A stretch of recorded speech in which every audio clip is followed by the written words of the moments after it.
Going on, ladies and gentlemen, you know what time it is. You either get right or you get left.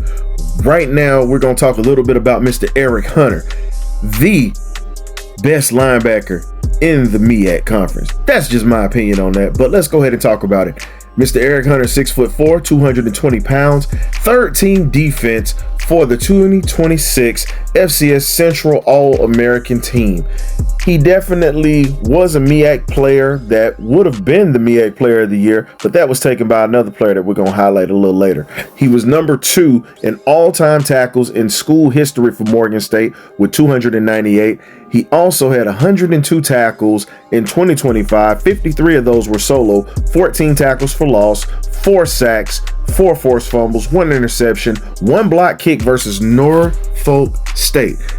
Team that Michael Vick is coaching, and he got a touchdown off of that. His nickname is E40. He hits like a ton of bricks and definitely is a guy that you would want on this team. He has a consistent motor that continues to go, and he's also a team player.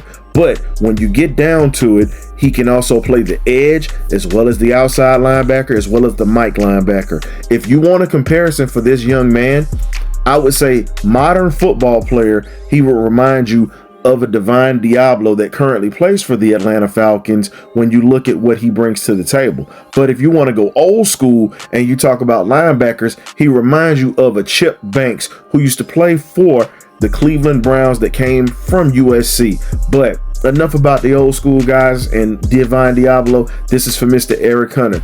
He would be a steal for anybody in this draft. However, the question is this: do you take him as an undrafted free agent, or do you get him as a lower round pick? However, you must replace JPJ's production because he's not going to be available this year with the Falcons. However, this young man, if he comes through the door for Atlanta, I think he would be a steal. And this kid reminds you a little bit of Jesse Tuggle too if he plays in the middle. So you guys leave your comments and concerns. Let me know what you think about him. Do some little bit of research on him. We'll definitely catch you next time. You either get right or you get left. Ghost.